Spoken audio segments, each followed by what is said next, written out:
This is the Pittsburg State Basketball Coaches Show with men's head coach Kim Anderson and women's head coach Amanda David.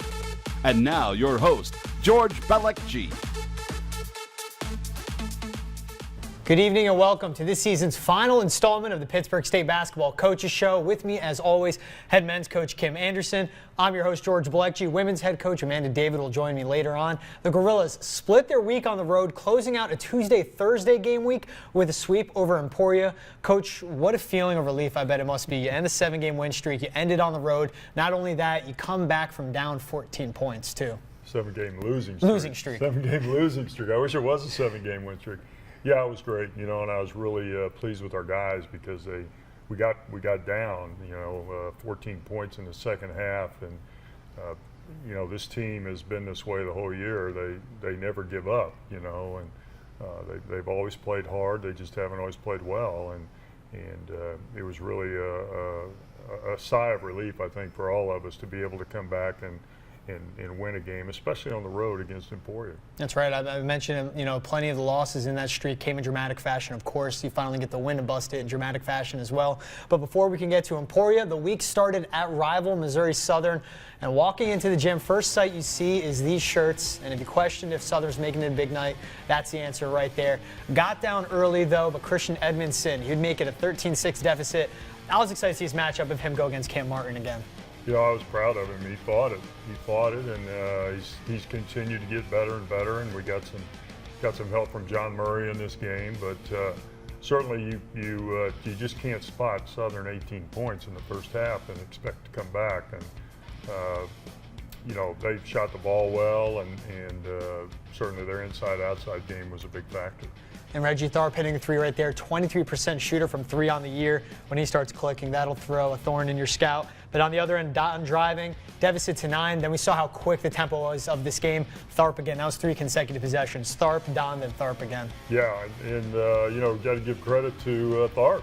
He stepped up and made baskets, and there's Don again. It's good to have him getting more and more healthy every game, and hopefully this week off he'll be back to close to 100%. And then a good give and go here between Jonathan Murray and Don. That makes it a 31-16 game. Then Grant on the fast break. You'd have a good hesitation here on Braylon Walker and be down 31-18. Yeah, we continue to grind, and Southern is so efficient. They do a great job offensively of scoring, and it was hard to get back in the game, and we just kept grinding away, and finally, as we'll see later on in the second half, we got it down to 10, but couldn't get any closer. And then Grant, another tough finish. And here's coming out of the media. Good passing around the zone. Don with the mid-range. It's a 15-point game. 2 minutes remaining in the first, and RJ Lawrence, good steal, uses his body, shields the defender there. Now 40-25 game. Yeah, RJ came in and gave us a big lift, and I know we'll talk more about him in the next game, but it was great to see the freshmen come in, and Ray Elliott and those guys come in, getting more and more experience here as we wind the season down. See Lucas Wilson beating the buzzer there with the tip in, 47-29 game at half. Second half, shooting her way back in. Lazoya from deep makes it 53-41. Then Christian off the Don miss, again going to work and be a 54-43 game. Yeah, I think we got to 10 maybe 2 or 3 times, but we never could get any farther than that. And again, that's a credit to Southern. They do a good job of changing their defenses on you, kind of slowing you down a little bit with their three-quarter court stuff, and kind of keep you off balance. And Grant there, that made it 60-50. A few minutes later, though, Reggie Tharp with a response, 65-51 game. No under 10 minutes left, down 69-57. RJ Lawrence with a pretty reverse high off the glass, and that would make it a 10-point game. Yeah, back to 10 again, and again we couldn't get a stop on the other end, and Southern gets in the lane, kicks it out, and they shoot the ball so well. It's tough. And Southern would run away with it in the second half. They sweep the regular season series 94-81. Quick look at the final stats from this game. Donovan Franklin and Grant Lazoya combined for 39 points, but took 19 shots each to reach that mark. Christian Edmondson, another solid night going against Cam Martin. Overall on the boards, Southern won the battle 48-39. So that wraps up Pitt's second game in 6 days. We'll take a quick break. And when we return, the men's comeback against the Hornets in Emporia. Welcome back to our Action 12 studios. After tough losses to the same opponent twice in the span of 4 days, Pitt had just one day off before facing ESU. Hornets riding a 2-game win streak at home. Heading into Thursday, something's got to give. Of course, Pitt riding their 7-game losing streak. Both offenses slow to get started, though. Grant Lazoya drives and makes it a 15-11 deficit with 10 minutes remaining in the half. Yeah, slow to start again, but fortunately we hung in there and got some big help here from some guys off the bench. And one of them being freshman R.J. Lawrence. 3 makes it an 18-16 game. Then just over 5 minutes left. Marcel Cherry driving, 21-19 game after this bucket. Yeah, Marcel can go north and south fast. He's really fast. Just got to continue to work on completing the play on the offensive end. Another great shot by R.J. and playing with some confidence. And he shows off his defensive game here and goes coast to coast. Slight hesitation once he passes half court, and that would give you a 24-23 lead. Again, he's kind of like Marcel. He gets north and south pretty quick. And for a freshman, the confidence keeps growing with him. Then another guard stepping in the fold, A.J. Walker in the corner. That completes a 16-8 run, 27-23 lead for your guys. Emporia forced to call a timeout there. Yeah, got rolling, got a little run where we were able to get back in the lead again, but that changed. Emporia's Julius Jackson had a good first half himself. That ties the game at 27. Then Christian Edmondson ties the game back up at 29. Yeah, again, going inside to Christian, trying to get something close to the basket, and again, played a pretty good game. And tough, this is the last minute and a half. R.J. Lawrence had to leave with a shoulder injury. Yeah, R.J. has dislocated his shoulder and has had shoulder problems in high school, so we're hopeful that everything goes well, and he's seeing the doctors here, and hopefully everything will come back. I doubt he'll play, though, the rest of the season. All right. Hopefully a good recovery by RJ there. Now back to the game. Christian again inside to the bucket. I mean, has continually just progressed in his role. He's converting his baskets around the basket. Before, I think he's got a little more explosion now. Got some confidence, and there's a good shot by Demetrius from the corner when we needed that. And tied the game up at 38. And then 15 minutes remaining. Lazoya pull up now 45-41 game. ESU, though, got hot from deep. Malik Hualecki, he would hit back-to-back threes and make an 11-point lead for Emporia. Yeah, we got comatose there for a few minutes, and Emporia took advantage of it, knocked down some threes, and kind of put us in a hole as we went down the stretch. Then Ray here driving. That bucket makes Emporia's lead drop from 14 down to 6. And final 4 minutes of the game, Trap forces a turnover. Outlet gets to Don and 1 4-point game. He'd make it after converting the free throw. Yeah, big play, big defensive play, really. Our guys did a great job of trapping the ball screen and forcing them to throw the ball away. And then Don does a great job of finishing strong at the basket. And big shot right there. Step back from deep to help us extend the lead. Yeah, we make it 67-66. Emporia now in this one, defensive possession, forced a shot clock violation. So it's big. Your defense, I said to you after the game. We don't get many of those, I was impressed with our defense down the stretch. And Christian Edmondson hit both free throws. Following possession makes it a 68-67 lead. Then huge possession in the end of the game. Don driving, and he gets Grant in the corner, 71-67 lead. Kind of kicked it off his leg, I think, but got to the right guy, and Grant did a great job of knocking down the shot. And a few defensive stands towards the end. First win in 8 tries for Pittsburg State, 73-69 the final. Final stats from this one, Donovan Franklin stepped up huge in the second half, scored 13 of his 21. Christian Edmondson, 6th straight game with 6 or more boards, has scored in double figures for 4 of those games as well. Now, beyond the streak, beyond the injuries, how impressed were you that when your guys were down 14, they did not fold, especially on the road? White Auditorium is one of the toughest road venues in this conference, too. Yeah, good student involvement there, and a lot of noise. But I really was, again, like we've talked about a lot, our guys never give up. They sometimes dig themselves in a hole, which is ultimately going to hurt you, but they never quit, and they come back. And like I said, sometimes they come back well, and sometimes they come back not so good. So, but really proud of the way they hung in there, because they were tired of losing, and we lost so many close games, and situations. So good win for us. Finally good to be on the other end of one. And a huge contributor to that was Don. 13 of his points come in the second half. You know, he said it last week on the show, you know, you want him to be a vocal leader. He's kind of a guy that does it with his play. I mean, how impressive was this? That come from him, that performance, especially Grant on an off night. Yeah, well, he made some big shots. You know, he really did. You know, the step back, the layup with the and one on the three-point play. So, you know, you sure wish you'd have had him during that 3-game stretch when he couldn't play. But, you know, maybe now we can get everybody back playing, except probably for RJ and Trenton and Ethan, but at least the other guys, we get them all back, and maybe we can play well here when we go to Kearney and Hayes, and then carry that into the MIAA tournament. Health always a big part that plays into March. Big time in February and March. All right, so that wraps up Pitt's week on the road. Coming up, Amanda David joins me in the studio to recap her ladies' latest week. Welcome back to our Action 12 studios. Joining me now is women's head coach Amanda David. Coach, not the way you wanted to start your week, dropping the game at Southern on the road, but the bounce back. A day off, then playing at Emporia State and beating one of the biggest rivals in the conference for you guys. What did that show you about your team? With 1 day turnaround, 1 day for Scout to do all that, when their poor performances against Southern, one of your best games against Emporia. Yeah, it's pretty crazy, but I think what it says about your team is, you know, that they were really regretful of the way that we all prepared, not just them. And that's my job, is to make sure that, you know, I keep them edgy and keep them sharp. And so the biggest thing is I'm just so happy for them and proud of them and the way that they did respond. And that's exactly what you want your team to do. And we've done that a couple times this year, but man, it stinks to have to figure it out that way.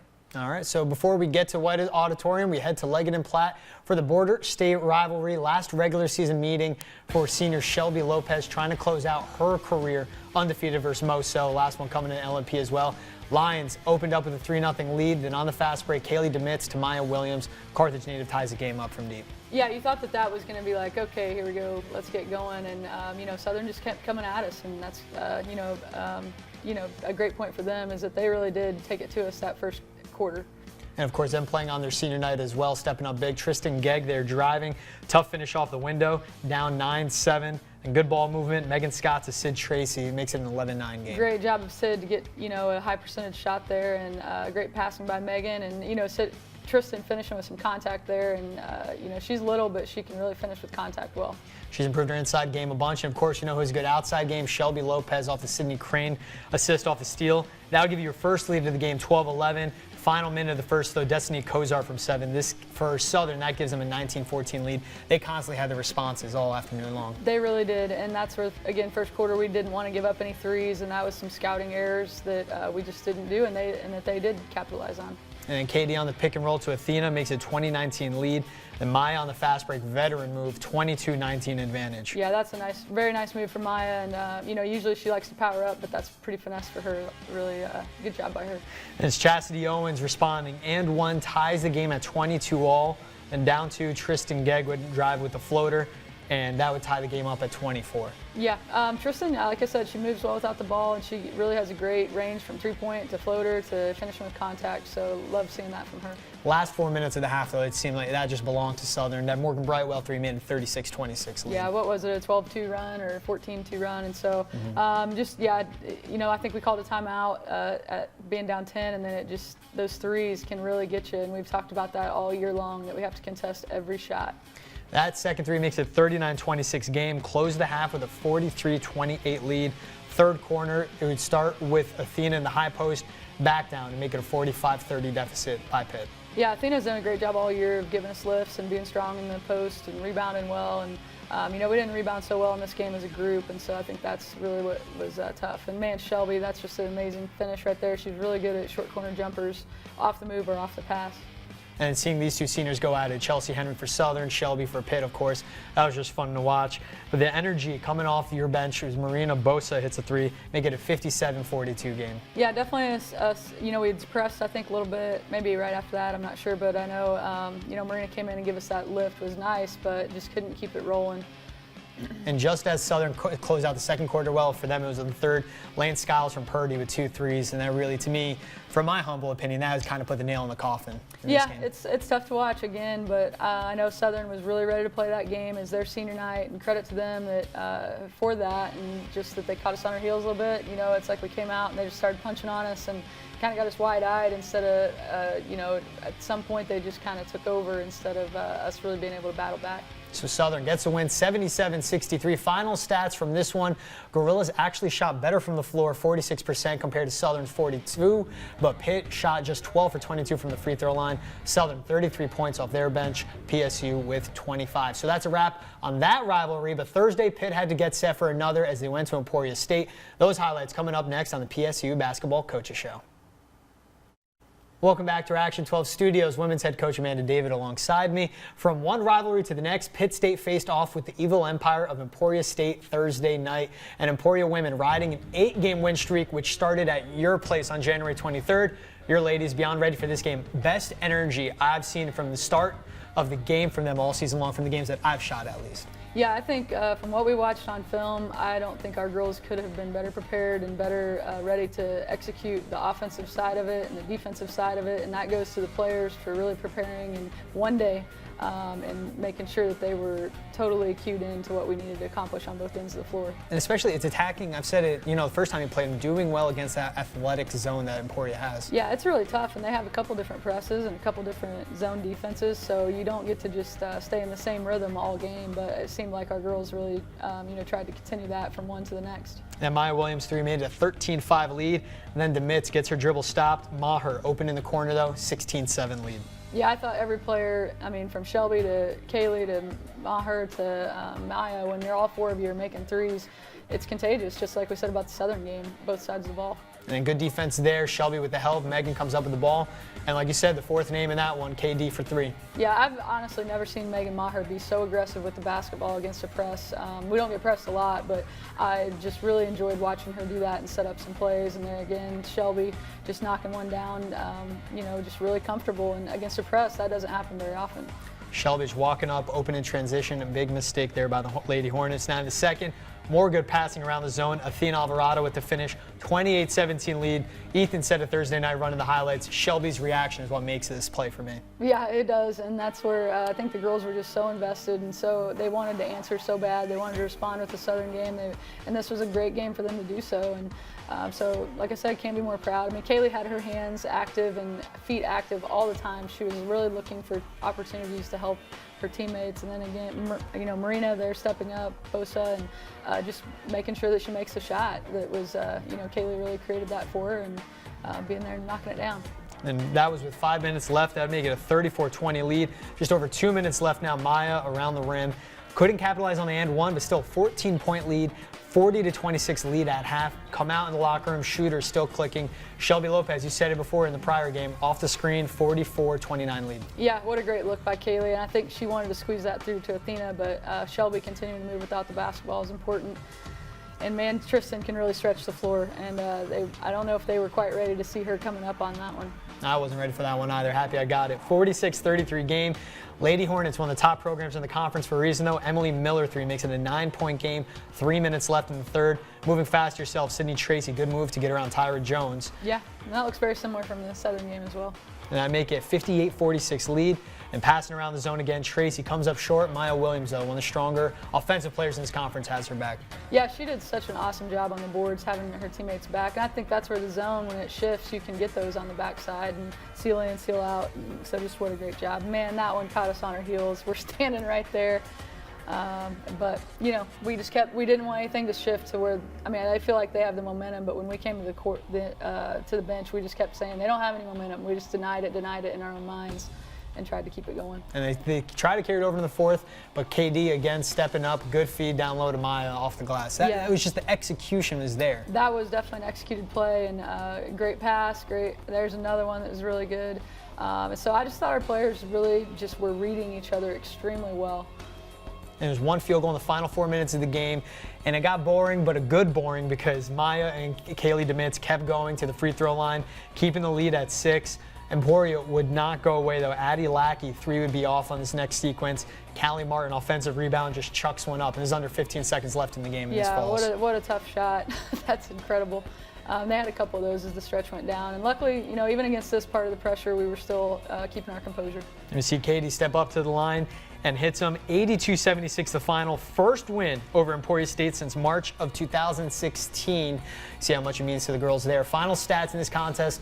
What a game by Kaylee DeMitz. Career high in points, 22, steals 5, packs the line with 7 rebounds, 6 assists. Maya Williams, 21, 9, and 3. Your upperclassmen, Athena and Shelby, chime in with solid days as well. And Coach, when I got introduced to Pittsburg State women's basketball, I saw Hayden Herlocker play, then I saw Paige Imhoff play, and a freshman stepping into the point guard role just completely caught me off guard. Kaylee stepped up time and time again. To me, that was her arrival moment, just that game overall. I'm sure she's had it before in your eyes. That's, once again, my humble opinion. What's it seem like to see her step up and just own that moment on the road at Emporia? Oh, for Kaylee, I think that will be something that fuels her for the rest of her career, against Emporia, because it's such a big rivalry. But I'm just excited. She's been maybe not feeling so confident the last few games. She's just had a rough patch. And so to see her in that style of a game with that kind of defensive pressure from one of the best defenders probably in the nation with Jessica Wayne, really, I think, just shows the competitor that Kaylee is. And the scene outside the locker room, I mean, she's just a freshman. She came out yelling, hugging her family. She knew how big the win was. Megan Maher was the same. Shelby was dancing, not to Missy Elliott, to her own music. And you, before I dragged you over for post, you were calling your parents. I mean, I knew it was a big win, and for you guys it was too. I mean, just what does it mean to the team? Well, I think, again, just after that Southern loss, we just went into the regional rankings at 8, and so you're like, man, and that happens sometimes, and we just really reminded ourselves how we need to prepare for games, and with that short of preparation, I just couldn't be more proud of our girls. But with that rivalry, I think it's something that could propel us for the future, and where we split with them this year should be, just something that is, one thing that we'll draw strength from in the years to come, I think, with this young group. That's for sure. Big experience for the freshmen, stepping up all over the court. So that wraps up Pitt's week on the road. When we come back, Coach Anderson joined us back in the studio. We'll take a look at the standings and one final look at the season ahead. The latest in the MIAA standings, top 10 in the conference make it to Kansas City, and with their win, Pitt's still 6th in the standings, 2 games ahead of UCM, who's at 7. The ladies also 6th in their standings. Hayes has already clinched the conference regular season title with a 16-1 record. Then 2 through 6, it's tight. Pitt currently tied with ESU in record and split the season series as well. Coach David, I'll start with you. I mean, we're taking a look. I said after the game, it feels like it's March already. It's right around the corner. You have 2 more games left. But what did this span? 3 games, 6 days, 2 of those coming on the road, a quick turnaround on Scout, show you about your team, a young team that kind of felt like tournament play. Well, I think that, I felt like we could be a tournament team with that quick of a turnaround and the focus that we showed and the toughness we showed, because we ran some sprints after that Southern loss, there's no doubt. And so just that our girls are tough and that they'll respond, and then that anybody can beat anybody. It's that time of the year. And Coach, same to you, especially, with such little room for error. You did the heavy lifting beginning of the conference year. We were joking, it's amazing you're still at 6th, but you guys have 2 games in front of you, Fort Hays and Kearney.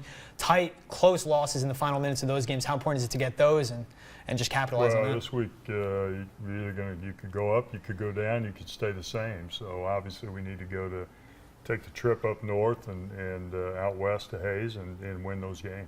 All right, guys, so best of luck your last 2 games of the season, regular season at least, going on the road. Thank you so much for your time all season long coming in on the show. George, thank you, man. You've been great. I appreciate it. We appreciate you. Thank you. Appreciate you guys right back, your time and everything. And to everyone tuning in as well, thank you so much for joining us all season long. This is the final installment of the Pittsburg State Basketball Coaches Show, but don't worry, our coverage will go to Kansas City and beyond if they make it for the regionals. Thank you so much and have a good night. This has been the Pittsburg State Basketball Coaches Show.